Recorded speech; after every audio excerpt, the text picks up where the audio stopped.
Start recording, start streaming. All right, so get everything, all the links and everything pulled up here. Get this going. Oh, here, let me move the camera so I can actually like see you all the way. Hold on. Oh, okay. There we go. That's better. All right. Get everything pulled up here on the old stream. Make sure get it posted to the socials. A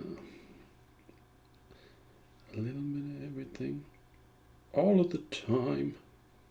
I can't share it from here, but you got it. Will you text me the link so I can do a little Instagram story? Yes. Thank you. Here we go. So we'll do this. Should I make a video? Yeah, I think I'll make a video. How about that? You know? Oh well, never mind. I guess I'm not doing a video. I'm doing a picture, and that's the picture. Look at that. Look at that handsome fellow. Whoa! This is like some multi-level. This is Inception. It's like I'm in this multifaceted human being here. All right, here we go. Okay, sorry. I was trying to log in. Okay. Oh my gosh, we're doing it. Streaming no game. Oh, I need to change it to. I'll change it to just chatting. Okay. I am sending you the link right now.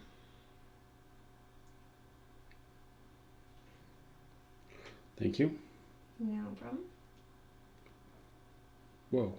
If I could spell the Cloudbuster Nine, not the Cloudbuster enemy. Okay. I mean, this is definitely an area that we could work on here, getting things going. I mean, in a timely fashion. I for sure agree, but I mean, what does it really matter? What's a couple extra minutes of just, chill and do? What's the worst?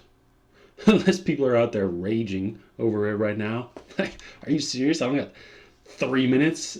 Okay, sup? I'm personally so mad, even though I'm sitting right behind you. I cannot handle this. This is some bogus. Okay. Let me finish posting to my Instagram here. There we go. The Cloudbuster 9. Yep. All right. So there's that. That's posted there. I'll put my phone down because. Oh yeah, I need to change the stream to be Stream Manager. Let's go ahead and change this into exactly like. How do I change this into what type of stream it is? You know what I'm saying? Yeah.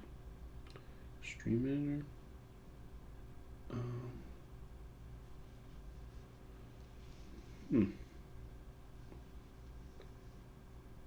I really don't know. If I'm being honest, I have a lot to learn. I have a lot to learn about this stuff. And, we really are just getting started. I don't know if that's something I need to change in the, settings. Not playing a game. I don't know, dude. I actually really have no idea. And if somebody does know, that would be phenomenal. I don't think David. Please let us know. Please tell us how to change it. Anyway, so, okay. Oh, there we go. Oh, I got it. Okay. Hey, I figured it out. Look at me. Cloudbuster 9. Oh, it is the Cloudbuster 9 reading. Okay. Okay, that's a no lie. Okay, category. Just chatting. Enter your own tags. Ooh, tags. Books. Book club. Okay. Reading. Ooh, reading chat. Reading aloud. Ooh, reading books. Okay, and we should probably put English. No. 我们应该说国语. No, we'll stick to English for sure. And as gibberish as that may have sounded, I did say we should speak Chinese in Chinese. So there's that.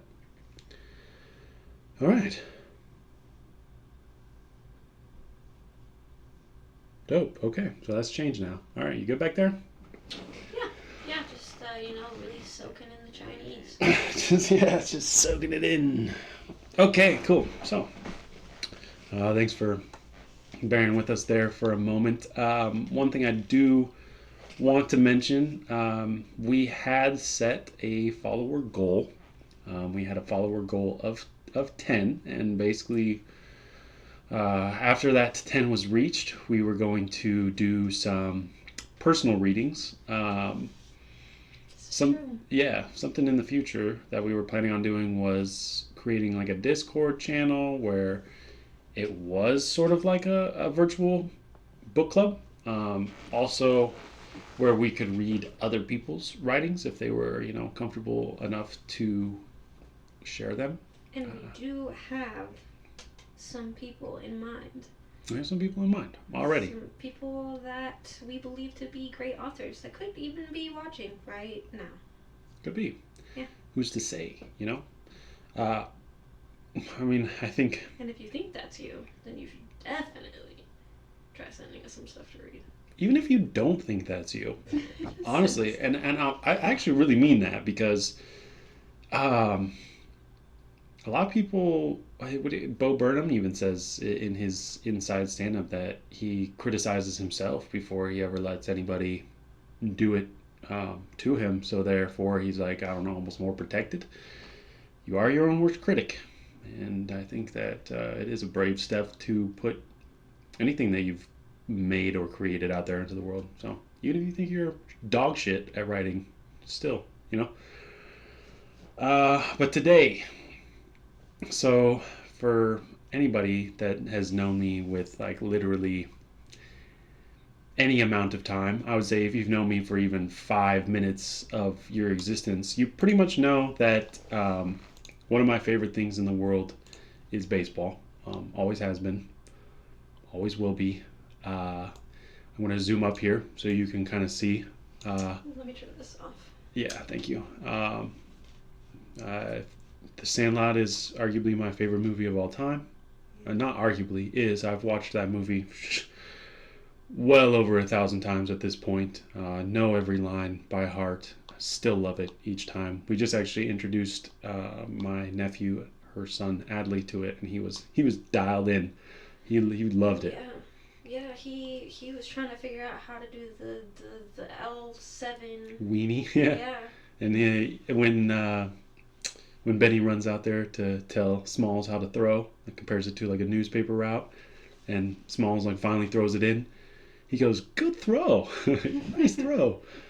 So he was super invested. He never really talks like that much during the movie, or just stands there staring at it. And then right below that is are some photos of me playing baseball back in the day, taken by my other little sister, Megan. So shout out, Megan. Happy birthday. Yeah, happy birthday, Megan, as well. Yeah, she's awesome. I wanted to read this book. It is called The Cloudbuster Nine. Not only is it a really, really well written book, it is historically accurate. So it's not just it's not made up. It's is that non-fictional when it's real and fictional when it's fake? Yes, it was non-fictional.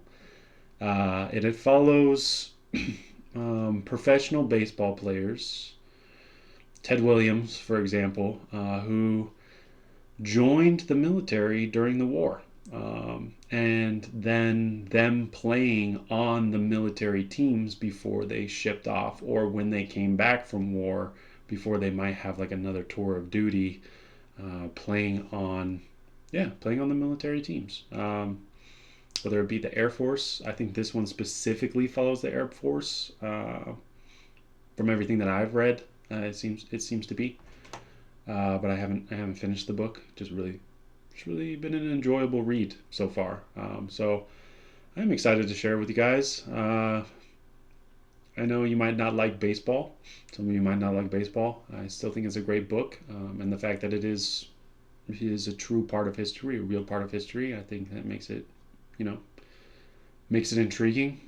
Baseball is America's pastime. You can tell just from reading this book that people treated going to a baseball game like a real event. Like it was truly something to do. Like the town's shut down just to go watch baseball. You could tell that people really cared about it. So I suppose, without further ado, let's jump over to reading. I decided I would read the prologue just to give you guys, a little more information, kind of a little background on the book, and just kind of place you in the era that it was written. So here we go. Do you have it pulled up back there, or do you just want me to read today? I can see it from here very well, actually. Okay, cool. If you need a break. Let me do this and make sure. Yeah, I'm gonna have to go like this, move it over. Nice. Yeah, because I just wanted to. to. It still says the Parasite too from last night's reading. Whoopsie. The Parasite? Yeah. What does? The screen. Look, on the top right above our heads. Oh yeah, it does still say the Parasite. I did forget to put a picture of the Cloudbuster 9 up there, didn't I? Okay, yeah. Here, let me delete that real quick and put the Cloudbuster 9 up there. Yeah, I don't want to. Let's see. I will say historical fiction is one of my favorite genres. Because I think the point of it, like really, and maybe not the point, but something that happens every time I've read it, is that you seriously empathize with a whole group of people just for the time that they were alive. Mm. It just takes you there and lets you know exactly how it feels. And I think that's amazing. I mean, when I get into a book, I want to feel like I'm in a different world. Definitely. It's also cool to feel like you're in a different time, too. Yeah, and not only just in this case a different, not only just a different time. I mean, so this is, you see by the cover, the untold story of Ted Williams and the baseball team that helped win World War II. So not even just a different time, like a real era. This really happened. This is, which makes it, in my mind, even cooler. Don't know how to get it to be perfect, so we'll just do this. Call that good. Cool. All right, I'm good with that. You good with that? I'm great with that. Cool. All right, so prologue. Babe's Yanklands versus the Navy Pilots, July 28th, 1943. In mid-July 1943, the United Press wire service carried a report about a doubleheader like no other at Yankee Stadium. The story was about a team of budding fighter pilots from a North Carolina Navy base, scheduled to face a hodgepodge team of players culled from the New York Yankees and Cleveland Indians to raise funds for the Red Cross. This hand-picked Major League team was called the Yanklans, and they were going to be managed by the greatest baseball star in the galaxy, Babe Ruth. The July 28th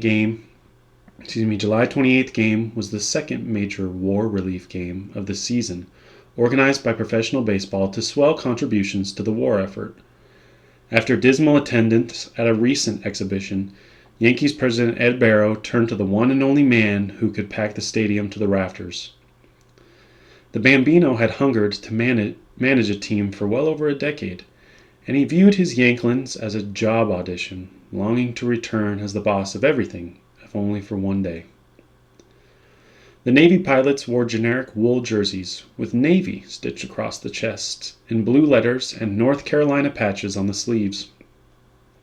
They played for a team with a quirky, weather-inspired name known as the Cloudbusters, earning a reputation as one of the best service league teams to step between the lines. During the war, nearly 25 major league players, including a few future Hall of Famers, found themselves in classrooms and on training fields at this naval base for pilots at the University of North Carolina at Chapel Hill. In the season of 1943, the Cloudbusters played a grand total of 45 games, picked up in sports columns, making their way to the South Pacific. By the end of the war, the team's name had vanished from the headlines. Cloudbusters players scheduled to face Babe's Yanklins included Red Sox stars Ted Williams and Johnny Pesky, a pitcher Johnny Sane, and his Boston Braves teammate Louis Buddy Gremp, an infielder, and Joe Coleman. I'm going to pause there for a second. I love how back in the day, like all of them had nicknames. Seriously, I would have loved to have played in this era just to see what my nickname would have been. I feel like it would have been something like Lanky or like, I don't know. Who knows? That's wholesome. You did have a self-proclaimed one. Oh, yeah, let's not talk about that one. Yeah, that's a story for another time. Okay. Don't go digging through the newspaper. Yeah, you're not going to find it anyway. I think they knew it was, it was that bad. That in a newspaper. Yeah. And it was bad. It was bad. Yeah, that's a story for if you get to know me and we're a couple drinks in. That's a good one, though. It is. Yeah, but Lanky would be a solid one. What do you think mine would be? You once called me Caleb the Candyman. I don't know if that would fit here. The Candyman, you just running around. Did. You called me Caleb the Candyman because when I posed for my softball portrait, Mm-hmm. the smile I had on my face was very much creepy because my chin was so far tilted down and I was looking up at the camera and you were like, okay. Boys, okay. Simmer down. Caleb the Candyman. Hey, I mean, honestly, there's some crazy ones in here. Yeah. If you've ever visited the Mom Museum, a lot of their nicknames are crazy too. Tommy Two Finger Johnson. Why? He had all 5 fingers. He was fine. All right, here we go. Keep going. And Joe Coleman, a hurler from the Philadelphia Athletics, which is now the Oakland Athletics, which is soon to be the Las Vegas Athletics. Heck yeah, boy. Yeah. So excited for them to come. I'm excited for the what is that? The Opera House to come to Las Vegas. That would be cool. The Sydney Opera House to turn into a baseball field. The captain of the team was Yankees first baseman and hometown favorite Buddy Hassett. Harry Kraft, who won a 1940 World Series title with the Cincinnati Reds, and I don't think they've won one since. I really actually don't know. Played center field. Other Cloudbusters included former Red Sox, Yankees, and Reds outfielder Dusty Cook, Ray Stoviak, who played for the Phillies, Ed Moriarty, who had played for the Boston Braves, and former Senator Alex Sabo, who was scheduled to catch. Eddie Rommel, a contemporary of Ruth's, who was father of the modern knuckleball, was called into umpire. I love throwing the knuckleball.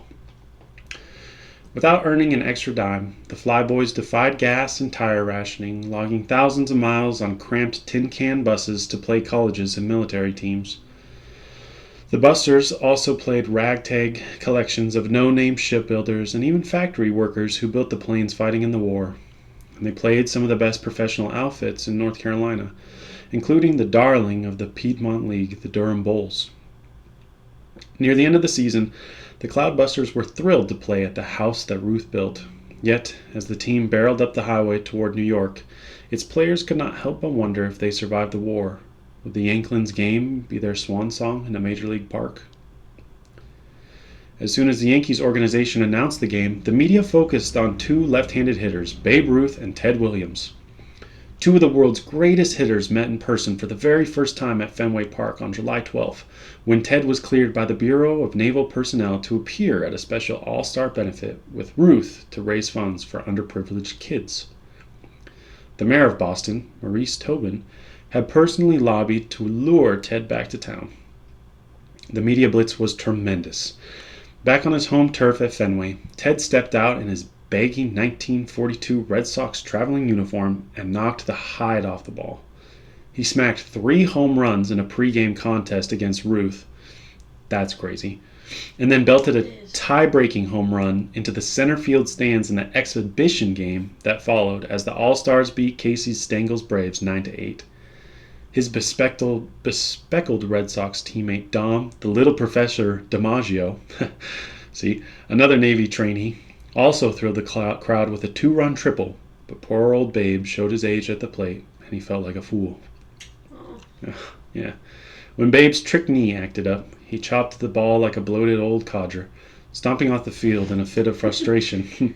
In typical bulldog fashion, Babe snorted around the locker room with a black cigar.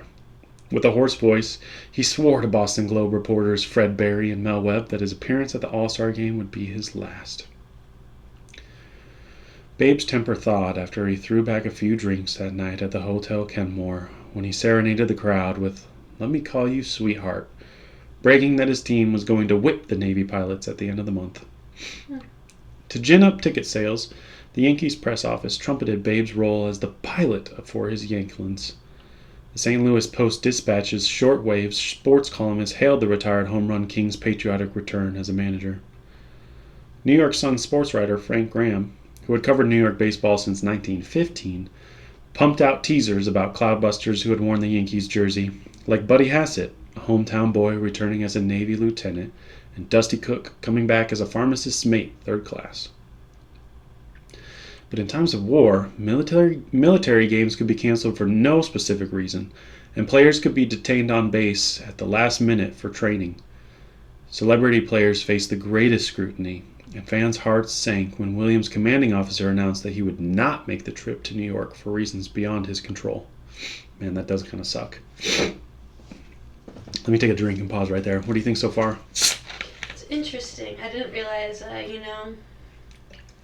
Babe Ruth was so much like leader of this, I guess. I only ever really know about his life when he was actually actively playing, not outside of that. Yeah. I mean, The Sandlot definitely nods to how much impact he had on the game of baseball. The Great Bambino. The Great Bambino. The Sultan of Swat. The Titan of Terror. The Colossus of Clout. The Colossus of Clout. All right. As Yanklins gossip lit up the sports pages, the Cloudbusters stayed busy in North Carolina, training all day in a heat wave, taking classes, then loading up on the bus with aching bones to play double duty baseball at night.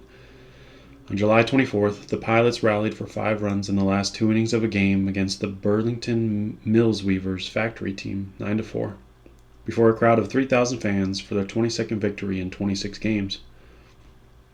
On July 27th, Up posted another news flash, confirming the names of 22 Yankees and Indians players chosen by Babe to man his Yanklins.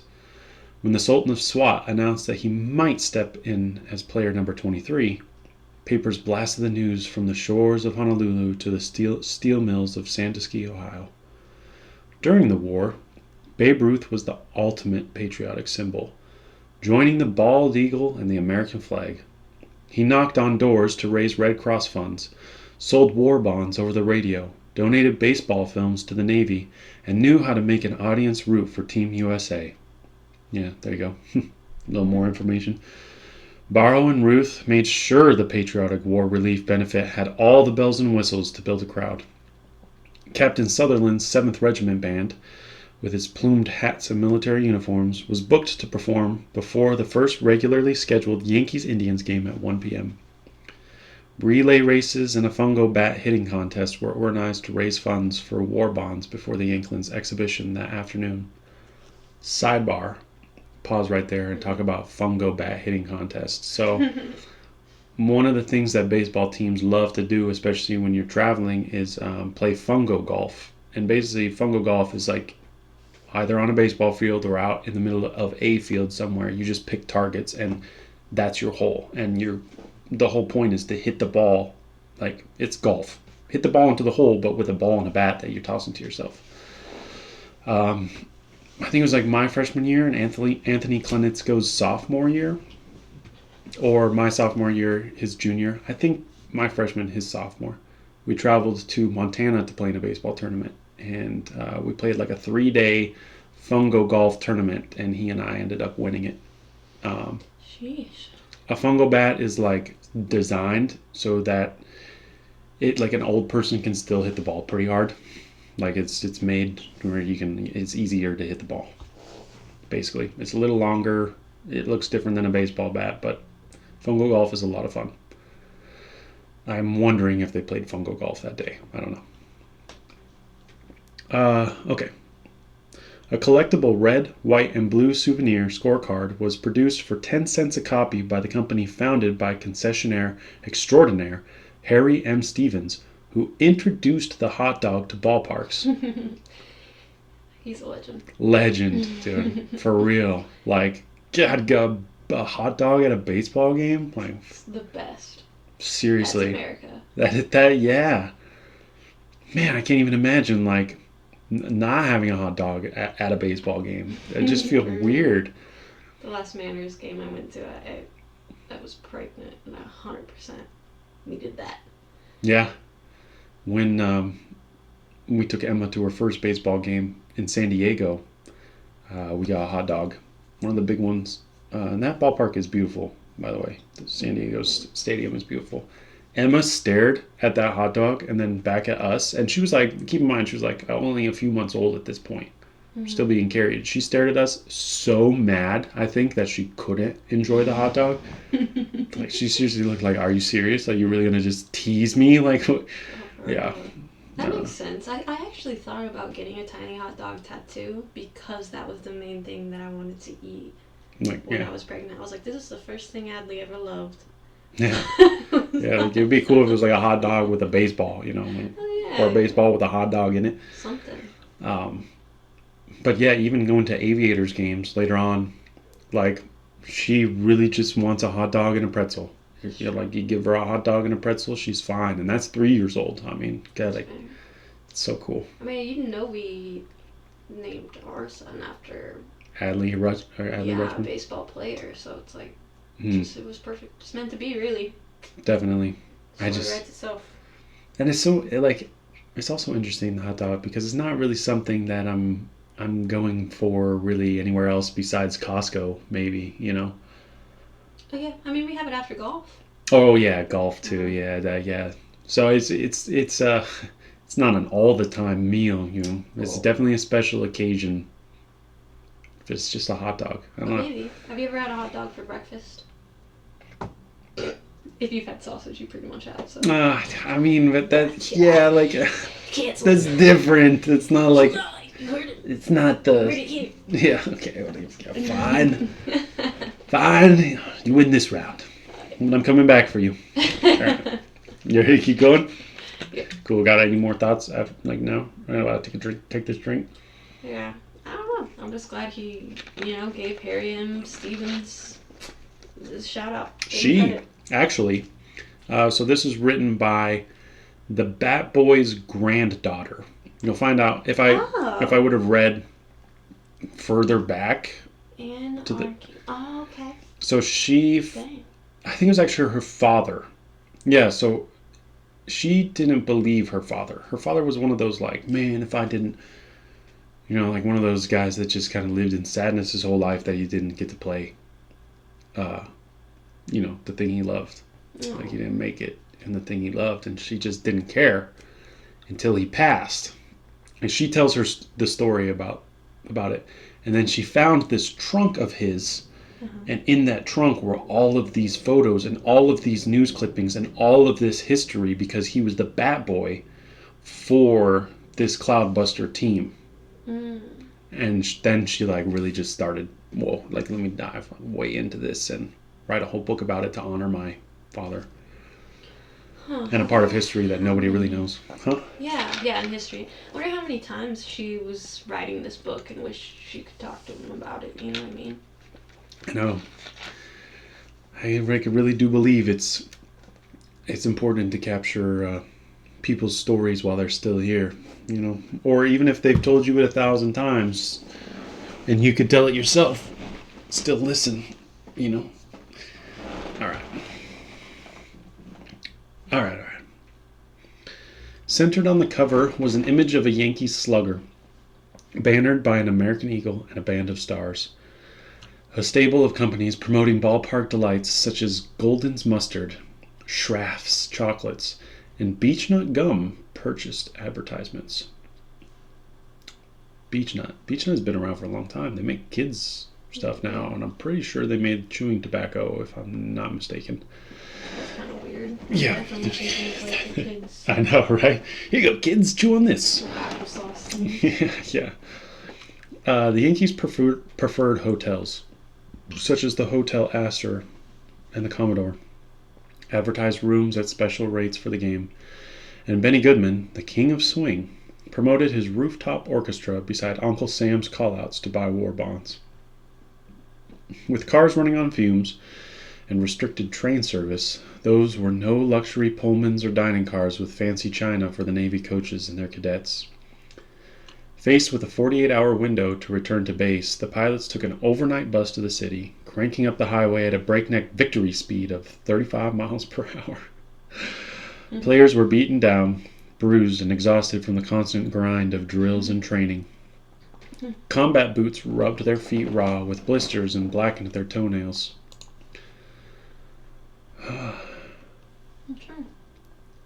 Oh, yeah, okay. I was just checking I saw that a chat came. I don't know. I just realized that. I don't know what I'm doing. I really don't. Let me keep reading. Okay. I just saw a chat and got distracted. Yeah, somebody actually tried to advertise a website where you can buy, more followers, more viewers. Yeah. Phenomenal. Yeah, you pay $2. For you can get 200 fake bot accounts. Cool. Okay, here we go. Sorry. All right. Combat boots rubbed their feet raw with blisters and blackened their toenails. Their hands were calloused from climbing cargo nets and swinging axes to cut timber for the base. And scratches webbed their arms from bug bites and poison ivy from overnight hikes. Some players' faces stung so badly from sunburn that it hurt to smile, but as soon as they laid eyes on Yankee Stadium, standing like a concrete mountain over the Bronx, the pain melted away like a dime ice cream cone. The gates opened at 11 a.m. for the doubleheader festivities, and the Indians easily defeated the Yankees 6-2 in the first game. When Babe Ruth and Lieutenant Don Kepler, the coach of the Cloudbusters, stepped out on the field to exchange the lineups for the Yanklins and the Busters, they were swarmed by 100 photographers and reporters. With flashbulbs exploding around them, some of the reporters were unaware of the biggest surprise who awaited in the clubhouse. The day temperatures hit 91 degrees. It was still perfect ballpark weather with clear blue skies as 27,281 fans clicked through the turnstiles at Yankee Stadium, where a soft breeze stirred American flags and red, white, and blue bunting. Defense workers, fresh off afternoon shifts, were in the grandstands wearing canvas jumpers from shipyards and munition plants where they pumped out shell casings. Kids were ecstatic as they sang Anchors Away with Captain Sutherland's band, as lines of cabbies wrapped around the ballpark to listen to a play-by-play account of one of the most anticipated games of the season. No one noticed that they were drenched in sweat and sunburned when they took the roof down with cheers as the Navy Flyers barreled out of the concrete chute with Ted Williams, who was on the overnight bus after all. He was there, yeah. He made it, yes. I'll have to teach you more about Ted Williams. He's truly probably the greatest hitter of all time. Yeah, he is the greatest hitter of all time. I think, the only hitter with a career average over 400. Whoa. Yeah. Or maybe not career average, but the only hitter to have hit over 400 in a season. Okay. Yeah, let me correct myself. So I was like, that would be... His career average is still super high, don't get me wrong. Yeah, but in the major leagues, I feel like that's got to be pretty much impossible. Yeah, I think so. It's got to be. It is impossible. Let me look it up real quick. Ted Williams career.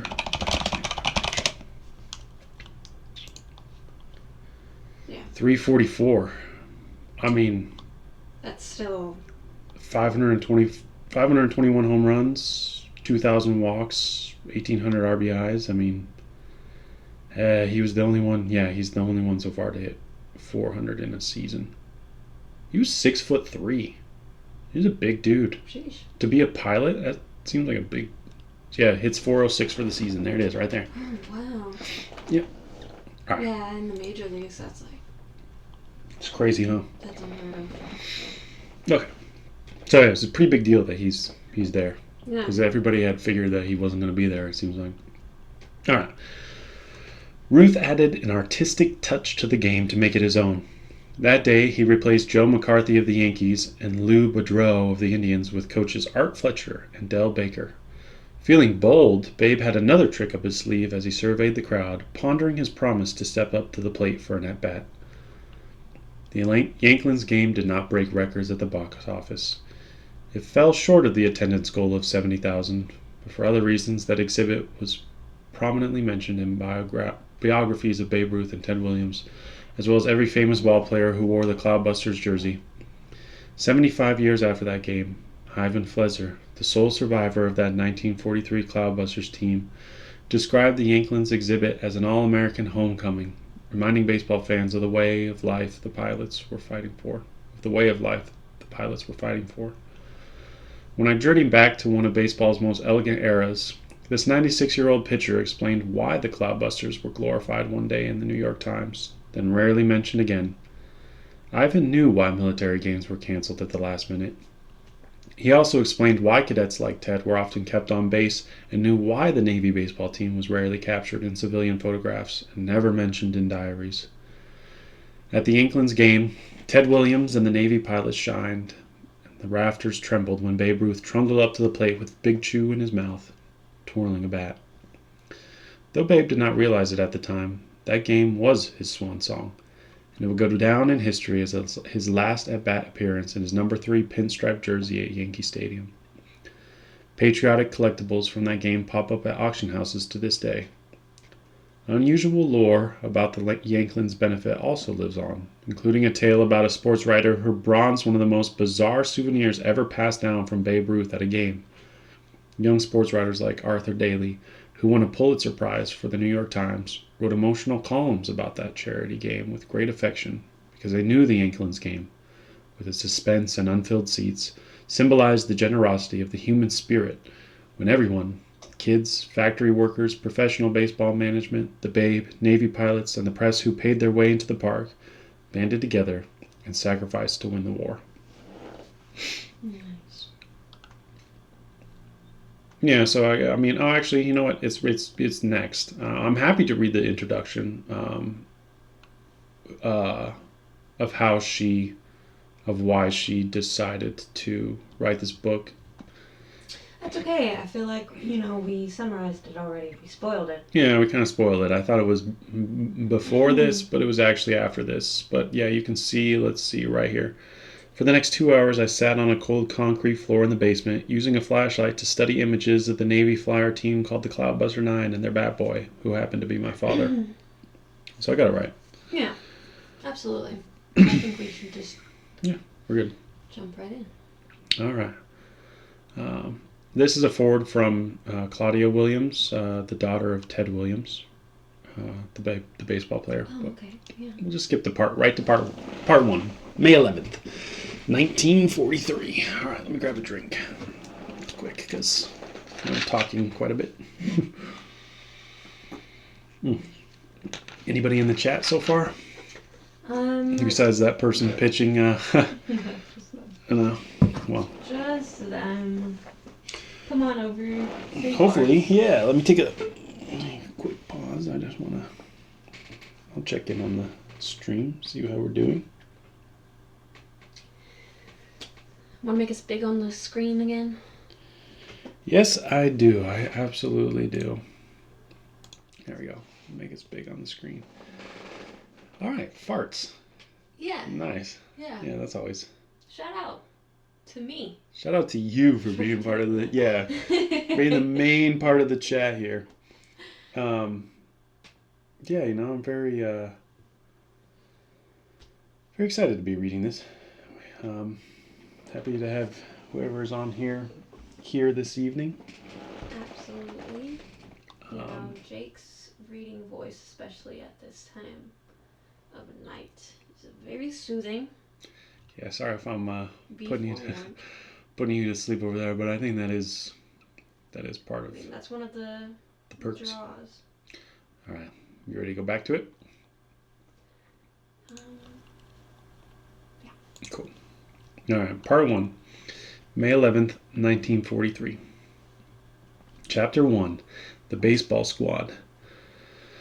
The wartime baseball diamond was skinned down to dirt and clover, bordered by a threadbare carpet of Bermuda grass. On game day, fans could smell the rain as storm clouds rumbled over pastures bordering the campus. Still, thousands of baseball fans dripping with sweat elbowed their way through security to grab a seat for one of the most unusual games to take place at the University of North Carolina at Chapel Hill. Even though the ballpark was a crow's flight from Durham Athletic Park, the historic ballpark featured decades later in the film Bull Durham, there were no giant Chesterfield packs bolted to railings at Emerson Field. The concession stand closed during games, and the little ballpark didn't have an outfield fence, just a canvas railing bordered by privet hedges that blended into the woods. In the spring of 1943, the grand old game of baseball was the most popular sport in America for civilians and millions of men and women in uniform. But the best players didn't wear jerseys for the New York Yankees or the St. Louis Cardinals, champions of the 1942 World Series. As war raged in Europe and the Pacific, some of the most famous players in America were drawn to the Navy, where they took the most dangerous path of all, aiming to become fighter pilots. So, not the Air Force, the Navy, but as fighter pilots. The May 11th game between the Cloudbuster Nine and the home team Tar Heels was the talk of the base for weeks, thanks to sports writers who built up the newest lineup of players as a homecoming day in the major leagues. Never before had Chapel Hill experienced such suspense on the baseball field, stemming from a decision made by one of the most beloved and controversial figures of baseball a year earlier. Wearing a baggy trench coat and high-waisted trousers, Ted Williams made headlines worldwide when he enlisted in the United States Navy at 150 Causeway Street in Boston on May 22, 1942. One day after Ted Williams hit his 100th career home run for the Red Sox, he was photographed by a military publicist holding up his right hand to take the Navy oath. So his 100th career home run out of, 500? So It was like 521, I think. He still had a lot of career even after coming back from the war, but there was no guarantee he would. It's wild. He stood in front of a wall of recruiting posters with a self-satisfied grin on his face, sending a message to the world that the Triple Crown winner was pleased with his choice to become a pilot. Triple Crown winner is like highest batting average, most home runs. I forget the third one offhand. Somebody in the chat hopefully can tell me. I want to know. If Look it's it up. like RBIs or what. It might be RBIs. I think it is RBIs. That sounds right. Feels right, but I don't know. Triple Crown. Crown of baseball. It is. Oh. This only horses. Yeah, baseball. So Triple Crown generally refers to the batting achievement of leading in batting average, home runs, and RBIs. Yep, that's it. The pitching Triple Crown is wins, strikeouts, and ERA, which sounds like a Cy Young. Damn, that's cool. Okay, yeah. Hey. RBIs make sense. Yeah. So, not only did this dude hit for average, like high average, he hit for power and was like just an ultimate teammate, just driving in runs. Like, damn, that's crazy. Maybe a Triple Crown winner. I mean, in any era of baseball, that's insane. All right. Long before Pearl Harbor was attacked, the Army and Navy lobbied to secure Williams, whose draft status zigzagged between IA and III as the sole supporter of his mother, a divorcee living in a rundown cottage under a water tank in San Diego. The press made it appear that Williams was destined to carry a rifle in the Army. The public and even his manager, Joe Cronin, went along with the prediction until Ted made an unexpected trip to an airbase without alerting the Red Sox. That day, sitting in the cockpit of a Hornet yellow training plane, Ted put on a pair of aviator goggles for the first time. The Piper Cub smelled like metal, fuel, and sun-cured leather. Running his hands over instruments he did not recognize, he gripped the control stick and set his mind on becoming a pilot. Ted chose the V5 Naval Aviation program for reasons that had little to do with baseball. The V5 had recently lowered its education requirements from college to high school, opening up a huge pool of candidates who never dreamed of flying. After he finished out the 42 season, Ted reported to ground training at Amherst College in mid-November when the Berkshire Mountains were lit by a blaze of red foliage. That sounds cool. Yes. The first snow had fallen when Ted moved into Gunung House dorm with Red Sox teammate and best friend Johnny Pesky, along with 3 Major League cadets, including Boston Braves pitcher Johnny Sane and his teammate infielder Buddy Grimp, and Philadelphia Athletics hurler Joe Coleman. Now it makes me curious if Ted had convinced Johnny to join with him. It does say teammate and best friend. The Naval Cadets were known as the Baseball Squad. They were joined by Alex McLean, a Boston sports reporter who filled in for columnist Dave the Colonel Egan when he went on benders. It was no secret that Ted despised Egan, especially when he hit the sauce and his mean streak was brought out by his typewriter. But during those months, McLean never published a negative word about Ted or any of the players because they were all on the same team of trainees aiming to win the war. Ted wanted to become a pilot long before he ever touched a baseball. His childhood idol was Charles Lindbergh, who in 1927 crossed the Atlantic in a single-engine, 223-horsepower plane, an antique Christmas tree ornament compared to the torpedo bombers landing on carriers in the Pacific during the Second World War.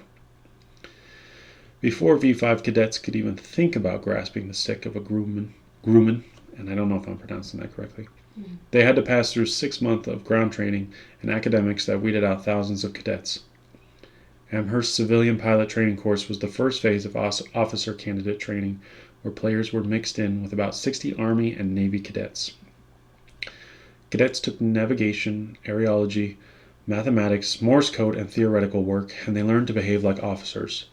For the first time in his life, Ted was an excellent student, earning a 3.85 on his transcript. Taking off on frozen runways, students also flew Cubs, Wacos, and Kitty Hawks with wire struts between the wings for about 35 hours a week at the Turner's Falls Airport. If Ted passed muster and did not pop off to his superiors, he was scheduled to ship out to the Eastern Seaboard Navy Pre-Flight School in Chapel Hill, North Carolina on April 15th, around the start of the 1943 baseball season. That's crazy to me. Like, I'm still not over this. There were thousands of people? Thousands of people getting weeded out.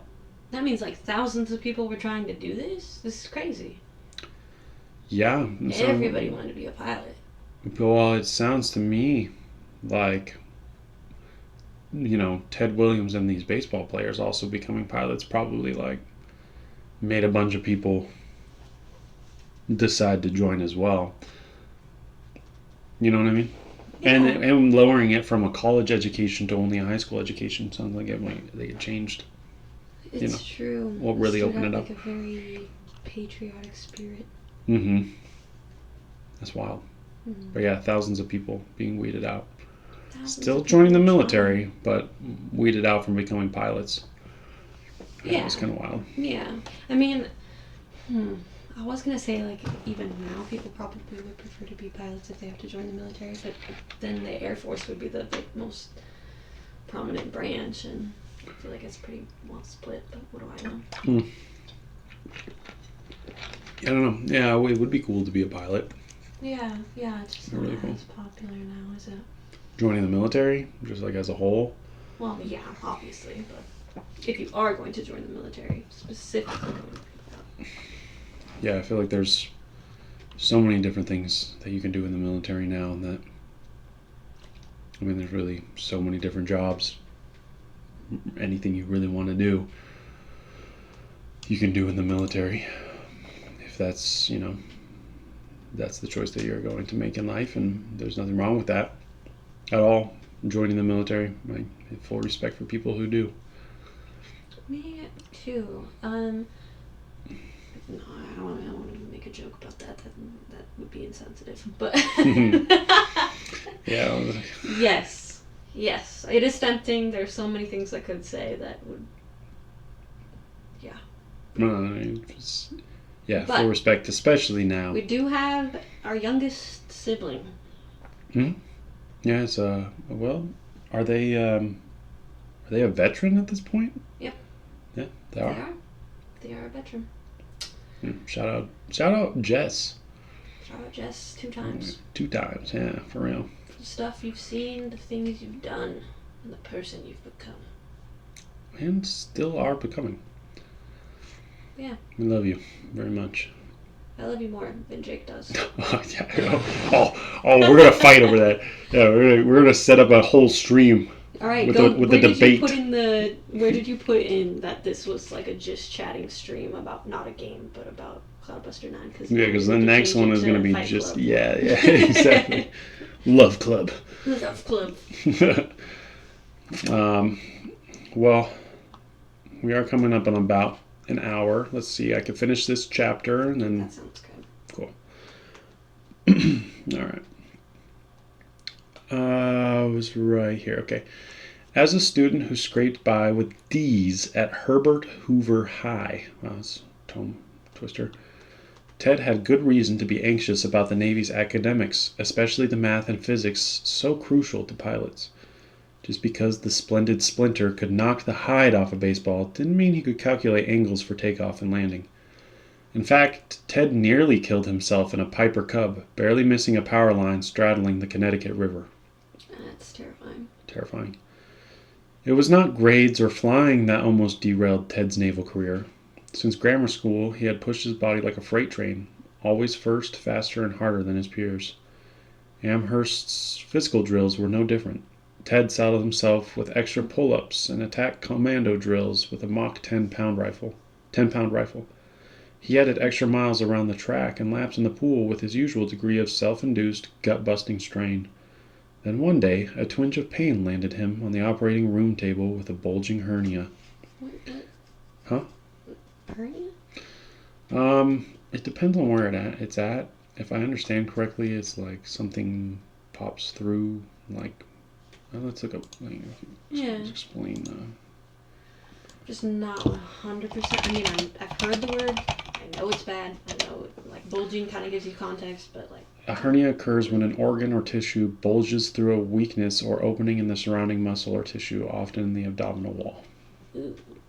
Yeah, so that sounds painful. Super painful. This dude, if he was, like, pushing himself running that much and he was in the military, from all I know, which is a very limited amount, but what I do know is if you push yourself running for the military, you have, at some point in your life, inevitably, peed your pants.